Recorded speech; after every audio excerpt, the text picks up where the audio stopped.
Hello everyone. I hope you guys are doing really well today. So guys, welcome back to our YouTube channel. This is Mandeep and you're watching The English Family.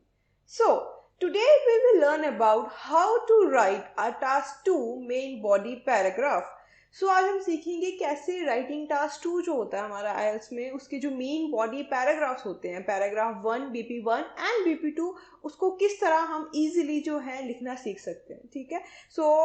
इससे पहले भी मैंने video बनाई है एक जिसमें आई have explained about the basic format of writing task 2. बहुत I have tried my best कि मैं बहुत ईजिली एंड इफेक्टिवली आपको एक बेसिक फॉर्मेट क्या होता है राइटिंग टास्क 2 का वो समझा सकूँ. जिन लोगों ने वो वीडियो नहीं देखी आप इस वीडियो को यहाँ पॉज करके उस वीडियो को जाके एक रेफरेंस ले सकते हैं. मैं उसका जो लिंक होगा वो यहाँ पे डिस्क्रिप्शन में भी ऐड कर दूंगी तो आप एक बार उसको सुन सकते हैं. एंड आई कैन गारंटी कि अगर आप वो सुनेंगे तो आपको बहुत इजी लगेगा. राइटिंग 2 का जो एक बेसिक फॉर्मेट है और राइटिंग 2 को अटेम्प्ट करना बहुत इजी लगेगा. उसको बेसिक फॉर्मेट में बहुत clearly and step by step explain किया गया. तो बेसिकली होता है क्या है राइटिंग टास्क 2 जो होता है एक सेम बेसिक 4 पैराग्राफ स्ट्रक्चर जो होता है फॉलो करता है. सबसे पहले हमें इंट्रोडक्शन लिखनी होती है. The first paragraph is of introduction. Second paragraph is sporting paragraph 1 जिसको हम यूजुअली कहते हैं बीपी 1 कहते हैं. मेन बॉडी पैराग्राफ 1 होता है that is in short BP 1. And third paragraph is of supporting paragraph 2 again main body paragraph second that is bp2 and fourth paragraph is of conclusion. So these are the 4 basic paragraph जिनको हम usually task 2 में जो है वो लिखते हैं. ठीक है. इतना याद रखिए these paragraphs take up most of your essay and there are where most marks they are lost. बच्चे जो होते हैं सबसे ज़्यादा मार्क्स जो होता है इन्हीं 2 पैराग्राफ में अपने लूज करते हैं क्योंकि अगर आप एक अच्छा पैराग्राफ नहीं लिख रहे अच्छे आइडियाज़ नहीं एक्सप्लेन कर पा रहे एंड अगर आप आपके जो थॉट्स हैं अगर आप वो इफेक्टिवली वहाँ प्रेजेंट नहीं कर पा रहे एक्सप्लेनेशन में और वो जस्टिफाई नहीं कर पा रहे जो एग्जामिनर डिमांड कर रहा है तो आपको बैंड नहीं मिलेंगे. इस वीडियो में we will look at firstly examiner चाहता क्या है. वट द एग्जामिनर वॉन्ट्स मतलब आपसे एग्जामिनर किस चीज़ की उम्मीद करता है कि आपने टास्क 2 में किस हिसाब से कौन सी चीज़ लिखी होगी. तो सबसे पहले तो हम वो देखेंगे. देन हम देखेंगे कि कैसे एक bad example and good example में डिफरेंस क्या है. ठीक है. Then we will learn how to write topic sentence. एक मेन बॉडी पैराग्राफ में 3 things they are most important. First of all is the topic sentence. Second is your explanation जो कि हम टॉपिक सेंटेंस से ही निकालते हैं टॉपिक सेंटेंस के ऊपर ही बेस्ड होती है प्रॉपर जिसमें हम अपने रीजंस अपनी जस्टिफिकेशन जो होती है उस एक्सप्लेनेशन में डालते हैं. And third thing is your examples. तो एक मेन बॉडी पैराग्राफ में ये 3 चीजें होना बहुत जरूरी है. ठीक है. सबसे पहले तो हम ये तीनों चीजें देखेंगे. Then we will see how to develop your topic sentence with explanation and example. ठीक है. दीज आर द 4 थिंग्स जो आज हम इस वीडियो में कवर करेंगे. Let's start. First of all, we will look at what do the examiners want. कि आपसे एक एग्जामिनर की क्या उम्मीदें होती हैं कि एक राइटिंग टास्क 2 में कैसे कैसे आपको एक एक्सप्लेनेशन जो होती है अपने टास्क 2 को किस हिसाब से अटेम्प्ट करना होगा तो आप कितने बैंड स्कोर लेंगे. I'll zoom it out. Yes, let's see. First of all अगर आप बैंड 5 ले रहे हैं यूजुअली जिन बच्चों को बैंड 5 मिलता है they have usually address the task only partially. ठीक है. And the format may be inappropriate in places. कुछ जगह क्या होता है जो टास्क 2 है वो उन्होंने अच्छी तरह एक्सप्लेन नहीं किया होता और फॉर्मेट भी जो होता है इस टास्क 2 का राइटिंग टास्क 2 का वो कहीं ना कहीं इनअप्रोप्रिएट हो रहा है. ठीक है. Now second is your expression. Expressing a position but the development is not always clear and there may be no conclusions drawn. आप क्या करते हो अगर आप एक व्यू पॉइंट है आप वो उसको एक्सप्रेस कर रहे हो. ठीक है. एक तो होता है कि आपने जो सोचा आप उस चीज़ को properly with proper justification reasoning वहाँ एक्सप्रेस कर पा रहे हो. तो कई बार वो बच्चे नहीं कर पाते. उनको लगता है कि हाँ भाई उन्होंने एक्सप्लेन कर दिया बट यूजली क्या होता है वो इतनी अच्छी तरह एक्सप्रेस नहीं कर पाते. तो एट द एंड क्या होता है कि there are no conclusions drawn क्योंकि वो उन्होंने एक्सप्लेनेशन ही नहीं दी होती. ठीक है. And they present some main ideas but these are limited, not sufficiently developed and there may be irrelevant details, तो वहाँ पे इरेलीवेंट डिटेल्स भी कई बार होती है एंड जो एक्सप्लेनेशन होती है वो भी प्रॉपर नहीं होती है, आइडियाज जो होते हैं वो भी लिमिटेड होते हैं, ठीक है। सो अगर आप ये सब चीज़ें करके आओगे तो you will usually score band around band 5 only. So let's look at band 6। तो उस बैंड 6 क्या होता है, जब आप हर पार्ट जो होता है टास्क का उसको एड्रेस करते हैं, although some parts may not be fully covered then other, but at least आपने हर एक पार्ट जो होता है टास्क का उसको एक्सप्लेन किया होता है, उसको एड्रेस किया होता है, ठीक है। This is your first point. Second point is present a relevant position although the conclusions may become unclear or repetitive। यहाँ पे कई बार क्या होता है, आप अपनी position जो होते हैं बहुत strongly put कर देते हैं, you have a stand on it, but at the end क्या होता है, वो जो conclusions उससे drawn होते हैं they are you can say इतने clear नहीं होते, ठीक है, and they are quite repetitive, तो फिर भी आपको band 6 इसमें मिल जाते हैं, ठीक है। And last point is where you present relevant main ideas but some may be inadequately develop और अनक्लियर। तो कई बार जो होते हैं इनएडिक्वेटली आपका जो आइडियाज होते हैं, मेन आइडियाज जो होते हैं वो एक्सप्रेस किए जाते हैं, या फिर वो आइडियाज जो होते हैं वो अनक्लियर होते हैं। तो अगर आप ये सब करेंगे तो एट द एंड आपको बैंड 6 जो है, अराउंड बैंड 6 आपको मिलेंगे, ठीक है। सो बैंड 7 के लिए आपको क्या करना है, you have to address all the parts of the task. जितने भी आपके टास्क के हर एक पार्ट होगा उसको अच्छी तरह आपको एड्रेस करना पड़ेगा, and you have to present a clear position throughout the response, ठीक है, and extend and support your main ideas. जो आपका मेन आइडिया उसको एक्सटेंड करना होगा, उसको सपोर्ट करना होगा with your reasoning, with your justification, ताकि आप वहाँ पे एक एक्सप्लेनेशन प्रॉपर दे पाए, ताकि आपने जो रीजनिंग दी है, जो पॉइंट्स दिए हैं, वो एग्जामिनर जो है प्रॉपरली क्लियरली अंडरस्टैंड कर पाए, ठीक है। ओके, सो अगर आप ये सारी चीजें करेंगे तो you will get a band score of 7 and 8। obviously some people do get 8 bands in writing, and वहाँ पे उन बच्चों ने क्या किया होता है, they have sufficiently addressed all the parts of the task that are present and they have developed in a correct manner। And response जो होता है क्वेश्चन का वो बहुत ज़्यादा रेलेवेंट होता है, एंड एक्सटेंडेड आंसर्स होते हैं, एंड आपके जो आइडियाज़ जो आप उन आंसर्स को, जो आपके मेन आइडियाज़ जो होते हैं उनको सपोर्ट करने के लिए जो एक्सटेंडेड आइडियाज़ होते हैं वो भी बहुत प्रॉपर होते हैं। सो अगर आपके ये सब चीज़ें करेक्ट हैं तो you will definitely score band 8 in writing, ठीक है। So the thing is, main point यहाँ पे मैं एक बार फिर हाईलाइट करूंगी, the examiners want you to respond the question with first of all relevant, secondly intended, and thirdly supported ideas. तो आपका जो आंसर है, जो मेन आइडियाज हैं वो रेलेवेंट होने चाहिए, वो एक्सटेंडेड होने चाहिए, एंड उनका जो आइडियाज जो है उनको सपोर्ट करने के लिए वो वहाँ पे प्रेजेंट होने चाहिए। So these are the 3 things that a examiner sees when he और she is checking your question papers, ठीक है। सो अब हम नेक्स्ट पार्ट की तरफ बढ़ते हैं। तो second part of our today's video is good और बैड एग्जाम्पल। आपको ये समझना पड़ेगा कि एक गुड एग्जाम्पल एंड एक बैड एग्जाम्पल में क्या डिफरेंस है। स्पेसिफिकली यहाँ पे हम बताएंगे कि main ideas, main body paragraph जो है, एक गुड एग्जाम्पल कौन सी होती है आपकी मेन बॉडी पैराग्राफ में, एंड एक बैड एग्जाम्पल क्या होती है। Okay, so first of all अगर हम एक क्वेश्चन देखें, I have taken a sample question. Question is, some parents think that child care centers provide the best services for children of preschool age, ठीक है, this is your first point of view. Second is, other working parents think that family members such as grandparents will be better carers for their kids। तो इसमें क्या question दिया गया, आपको 2 views दिए गए हैं। इस पहला व्यू है कि कुछ पेरेंट्स ये मानते हैं कि जो चाइल्ड केयर सेंटर्स हैं वो बेस्ट सर्विसेज जो होते हैं बच्चों को देते हैं जब वो छोटे होते हैं, जो वो प्री स्कूल एज के होते हैं। बल्कि जहाँ पे कुछ और जो पेरेंट्स हैं, वर्किंग पेरेंट्स हैं, उनका मानना ये है कि जो फैमिली मेम्बर्स जो होते हैं, जैसे ग्रैंड पेरेंट्स जो होते हैं, वो ज़्यादा अच्छी तरह अपने ग्रैंड किड्स की केयर जो है वो ज़्यादा अच्छी तरह कर पाते हैं rather than the child care centres. तो we have to discuss both views and give opinion.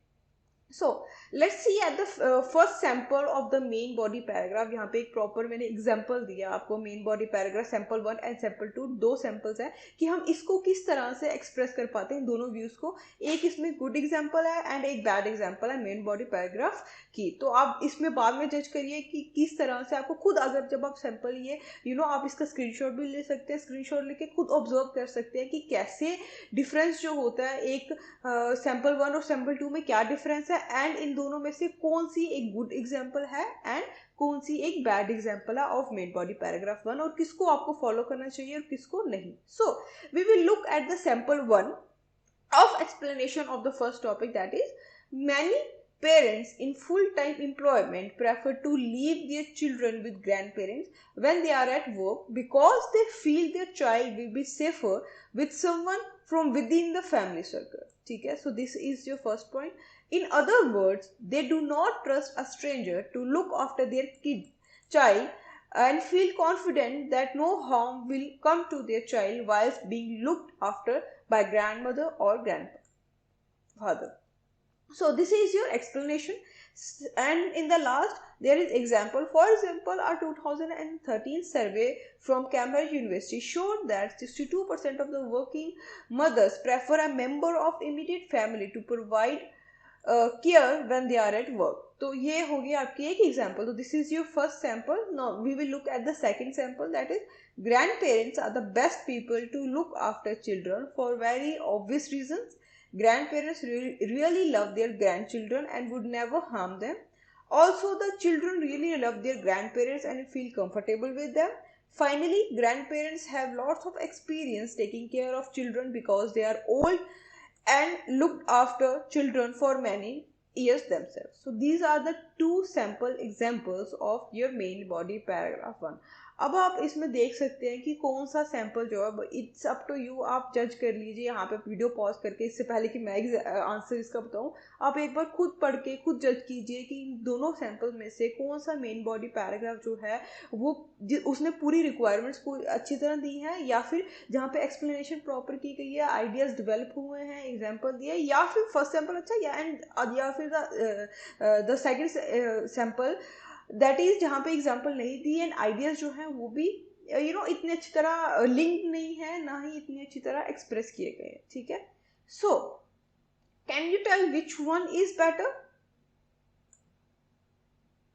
So sample 1 has one main argument. ठीक है. इस सैम्पल 1 में क्या था, डिफरेंस मैं बता देती हूँ, एक्सप्लेन कर देती हूँ. सैम्पल 1 में क्या था, एक मेन आर्ग्यूमेंट था जहाँ पे बताया गया था कि पेरेंट्स जो होते हैं वो प्रेफर करते हैं ग्रैंड पेरेंट्स को बिकॉज वो उन पर ट्रस्ट करते हैं, and they have stated this very clearly in the first sentence and explain why. ठीक है. तो इसमें क्या हुआ कि सेकंड सेंटेंस में हम लोगों ने फर्स्ट सेंटेंस में बहुत प्रॉपर्ली बता दिया कि क्यों ऐसा करते हैं, और बाद में रीजनिंग में एक्सप्लेनेशन दे दिया. एंड सैम्पल 1 में क्या किया गया है कि आपकी एक स्पेसिफिक एग्जाम्पल भी आपके आइडिया को सपोर्ट करने के लिए वहाँ डाली हुई है, and this is what exactly the examiner wants. तो सैम्पल 1 जो है ये आपका आंसर था. ये सैम्पल जो है इसी को आप फॉलो करके अपने मेन बॉडी पैराग्राफ्स लिखेंगे, क्योंकि this is what the examiner wants. Examiner को यही चाहिए होता है कि आप अपना जो स्टैंड है, जो पोजीशन है, वो पहले क्लियरली स्टेट कीजिए कि आप कौन सी चीज़ यहाँ पे मेन आइडिया क्या है जो आप इसमें मेन बॉडी पैराग्राफ 1 में एक्सप्लेन करेंगे, और 2 ऑल्सो.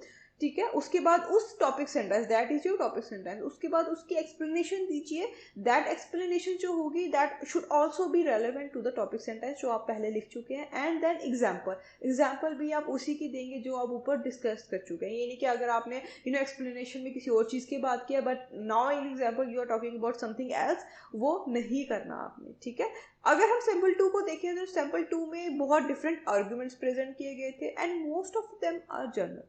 बट ये हमेशा ध्यान रखिए, जो आपका राइटिंग टास्क 2 है, मैं यूजुअली अपने स्टूडेंट्स को हमेशा ये बोलती हूँ कि जब हम स्कूल में होते हैं तो हमें एक टीचर अगर कोई क्वेश्चन देता है और अगर 2 बच्चे हैं जिन्होंने एक ने 5 पॉइंट लिखे हैं, एक ने 10 लिखे हैं, जिसने 5 लिखे हैं उसने मे बी अच्छी तरह एक्सप्लेन किए हैं 3-3, 4-4 लाइन्स में, एंड जिसने 10 पॉइंट्स लिखे हैं उसने सिर्फ 1 और 2 लाइन्स में एक्सप्लेन किया. बट स्टिल हमारा जो टीचर था वो यूजली मार्क्स किसको देता है, जिसने 10 पॉइंट्स लिखे हो. क्यों? क्योंकि वहाँ पे आपका जो टीचर है वो आपकी नॉलेज चेक कर रहा होता है. उसमें उस टीचर को वहाँ पे आपकी जो लैंग्वेज है उससे कोई लेना देना नहीं है. But exactly the opposite happens here in your IELTS exam. इसमें क्या होता है, स्पेशली ऑफ राइटिंग, कि जो आपका जो एग्जामिनर है उसने एक आपको स्पेसिफिक स्टेटमेंट दी है विद अ स्पेसिफिक क्वेश्चन, और आप with in the time limit and word limit आपको उस स्पेसिफिक क्वेश्चन को with specific answer and ideas present करना है. ठीक है. तो अगर आप उस स्पेसिफिक चीज़ों को छोड़ के अगर आप जनरली उसके बारे में बात करेंगे तो that is not good for you. वहाँ पे you will lose your band scores, वहाँ पे it will cost you your band scores. तो इसीलिए प्लीज़ ये मत कीजिए कि जो दिल में आए वो लिख दिया, या फिर सिर्फ पेज भर के आ गए, या फिर जनरली बात के टॉपिक के बारे में आपको स्पेसिफिकली क्वेश्चन पढ़िए, स्टेटमेंट पढ़िए, 4 बार पढ़िए, 5 बार पढ़िए, उसका डिमांड समझिए कि एग्जामिनर क्या चाहता है आपसे, किस टाइप का और किस वे में आंसर चाहता है, और उस वे में आप अगर आंसर लिखेंगे you will definitely get your desired band scores. Okay, so sample 2 में अगेन वही था कि इट वॉज वहाँ पे एक्सटेंडेड आइडियाज नहीं थे, एक्सप्लेनेशन नहीं थी, and it lag example. So this is exactly what the examiner does not want.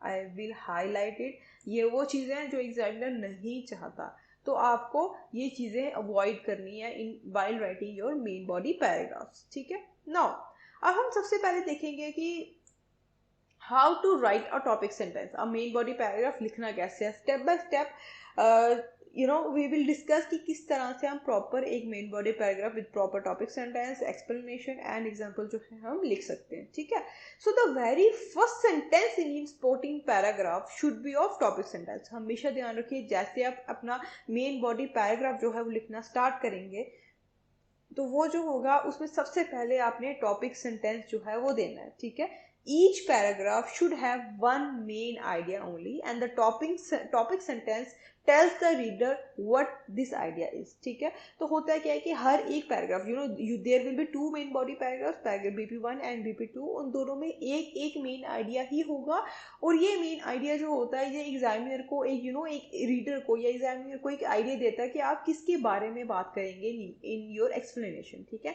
This makes your paragraph and whole essay more clearer and easier to read.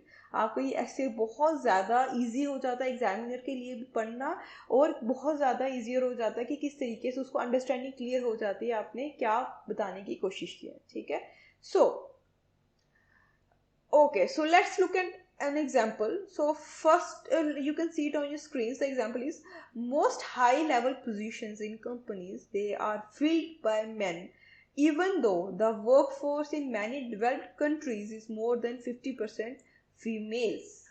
ठीक है, so this is your statement. Companies should be required to allocate a certain percentage of these positions to women. So here is your complete statement. So first of all इन्होंने क्या कहा है कि जो ज़्यादा high level positions जो होती हैं कंपनीज में, वो यूजुअली जो होती हैं फील्ड होती हैं बाय मैन, इवन दो जो कम्प्लीटली वर्कफोर्स, जो अगर हम एक कंपनी का वर्कफोर्स देखें कि कितने number of workers they work in a factory और इन अ कंट्री, डेवलप कंट्री में कितनी वर्कफोर्स है, या फिर हम बात करें एक कंट्री की बात करें तो एक कंट्री में कितनी वर्कफोर्स काम करे, उसमें ज़्यादा मोर देन 50% जो होती है फीमेल होती है। बट फिर भी अगर कंपनीज की हाई लेवल पोजीशन देखें तो वहाँ पे मोस्टली मेन ही होते हैं। So company should be required to allocate certain percentage of these positions to women. तो दिस इज योर स्टेटमेंट। अब आगे नीचे आपको क्वेश्चन बोला गया है कि डू यू एग्री और डिसएग्री विद दिस स्टेटमेंट।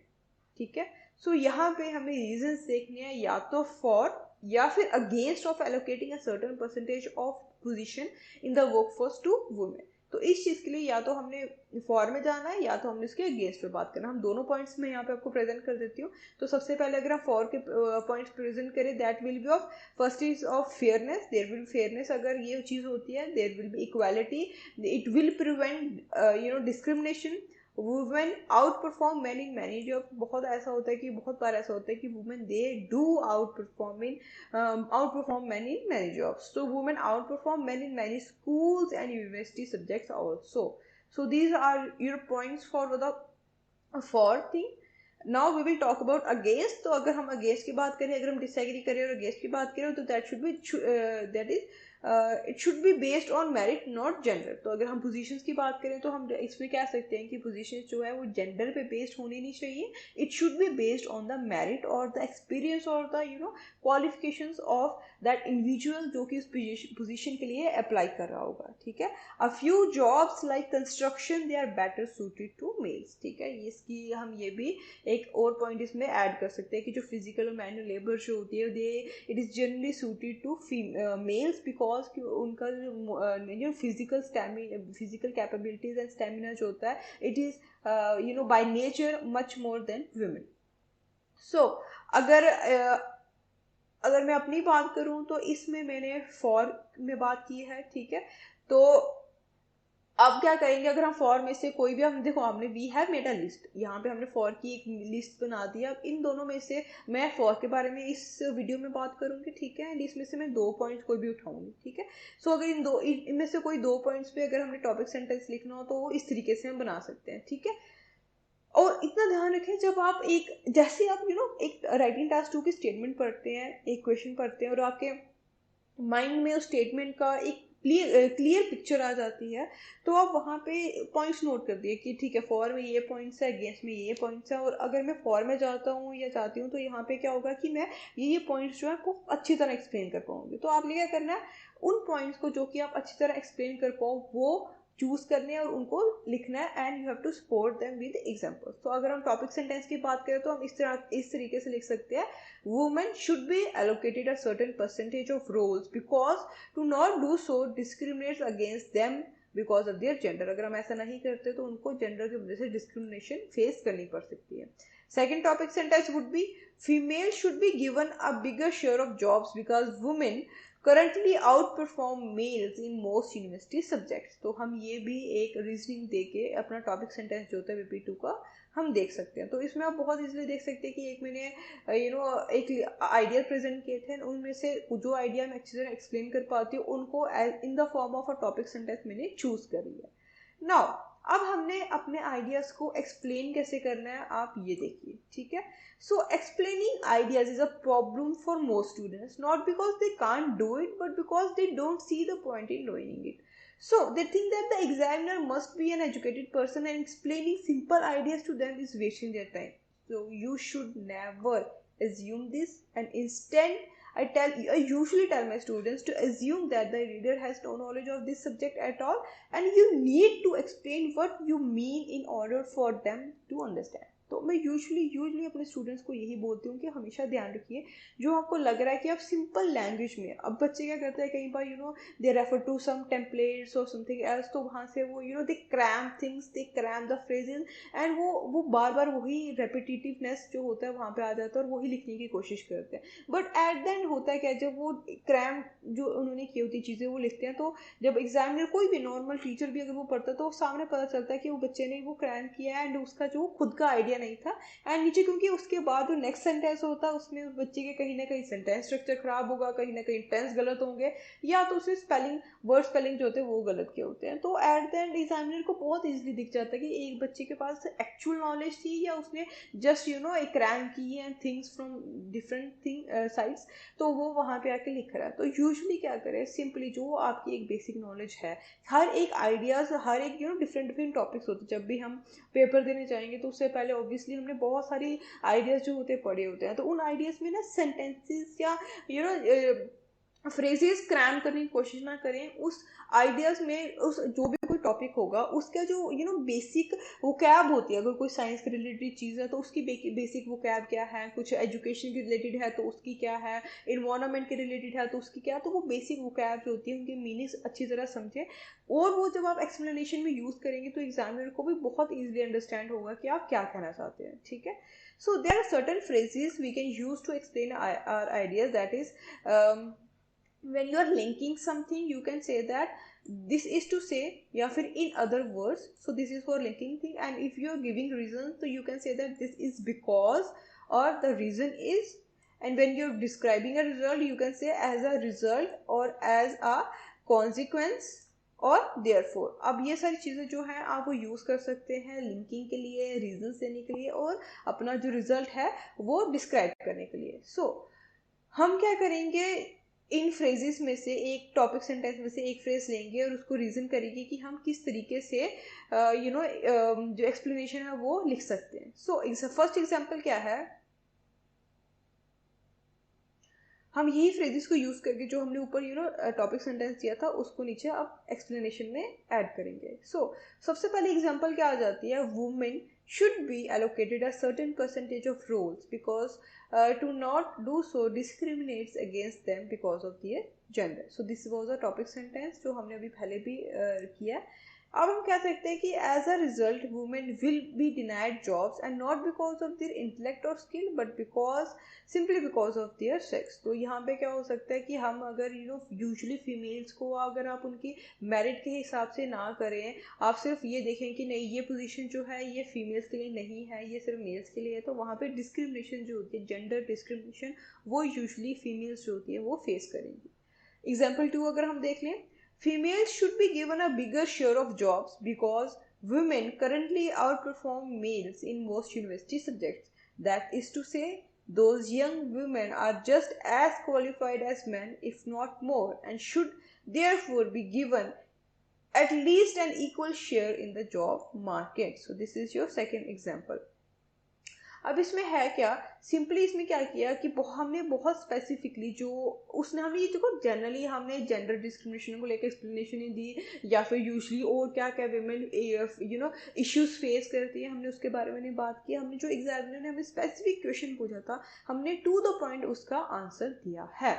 सो हमेशा ध्यान रखिए, एक टॉपिक सेंटेंस ज़रूर लिखिए, उसको एग्जाम उसके जो एक्सप्लेनेशन है उसके रिलेटेड ज़रूर साथ में दीजिए। उसके बाद next thing is your supporting example, कि आपने एक्सप्लेनेशन के साथ अपनी एग्जाम्पल जो है कैसे सपोर्ट करनी है। So the last part of a good supporting paragraph is an relevant example. तो examples gives your point more authority and make your argument stronger. जो आपने एक्सप्लेनेशन दी होती है उस चीज़ को एग्जाम्पल जो होती है वो more it gives it more authority, उसको सपोर्ट करती है, एंड आपके आर्ग्यूमेंट जो आपने ऊपर किया होता है उसको it makes it much more stronger.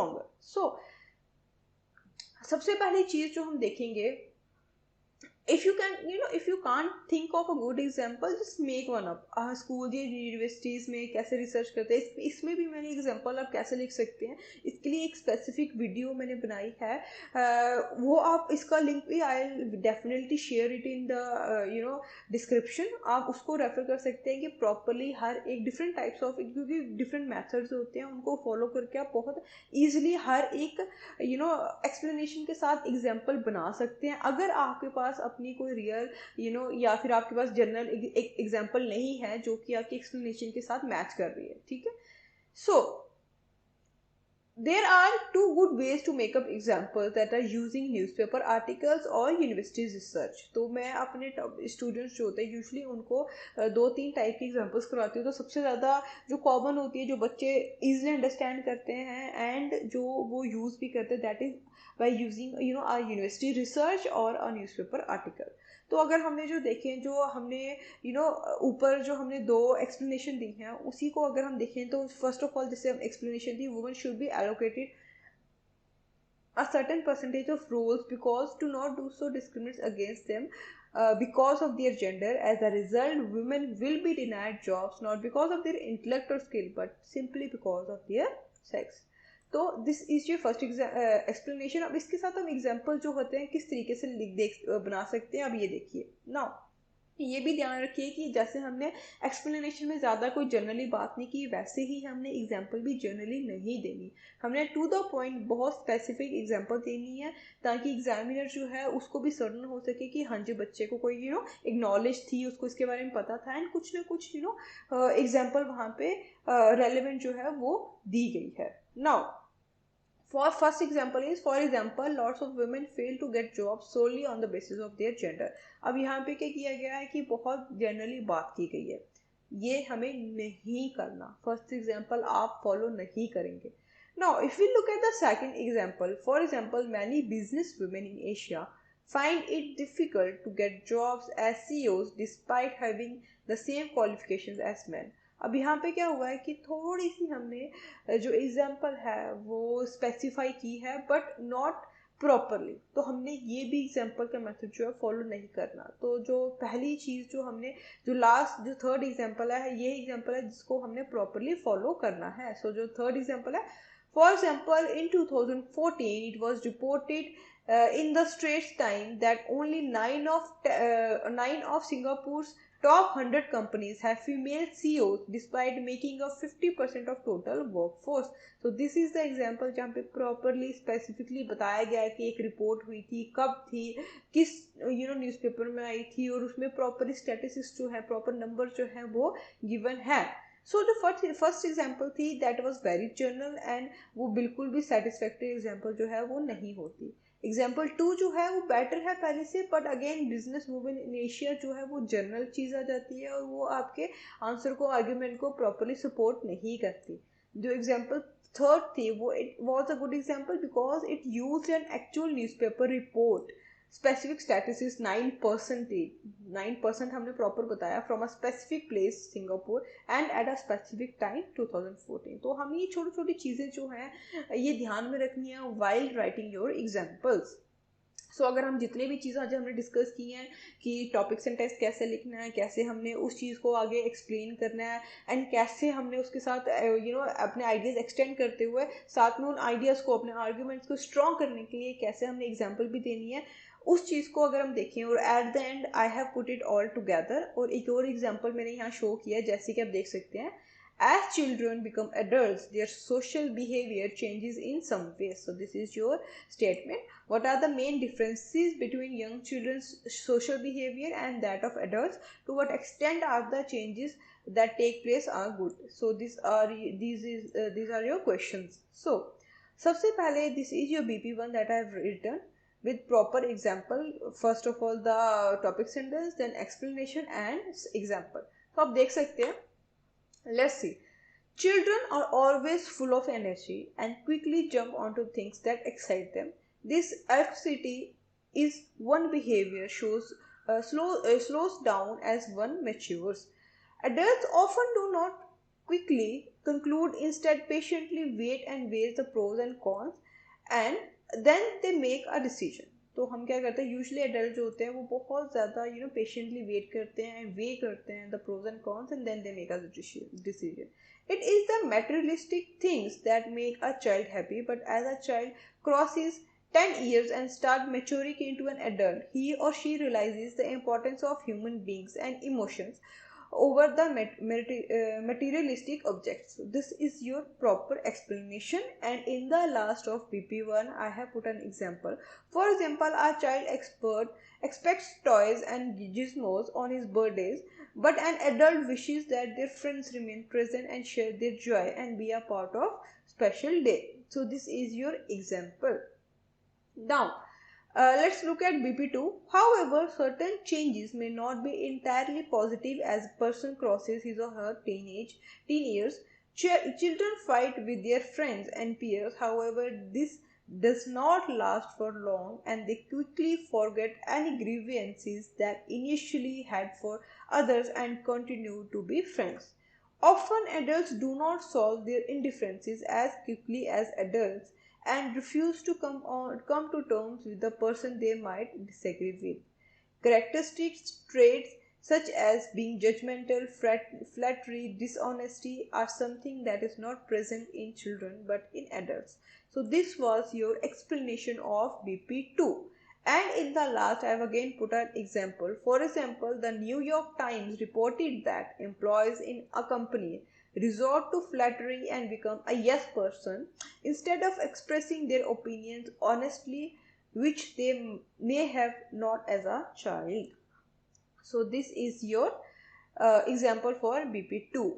So this was your example. I zoom it out ताकि आप इस पर स्क्रीन शॉट लेके देख सकें कि किस तरीके से मैंने इसका इस एग्जाम्पल की एक BP1 BP2 में कैसे टॉपिक सेंटेंस दिए हैं. Then I have explained it and in the last I have given examples. So this was it for today guys. I hope कि आपको इससे आज समझ आया हो इस वीडियो से कि कैसे हमने एक मेन बॉडी पैराग्राफ जो है स्टेप बाय स्टेप फॉलो करते हुए प्रॉपरली लिखना है. अगर किसी भी पॉइंट में इस वीडियो में कहीं पे भी आपको कोई भी चीज़ ना समझ आई हो तो do comment in the comment section. I will try to get back to you guys as soon as possible and I will try to solve your questions as well. So this was it for today. We will meet with the next video. Till then, goodbye and take care.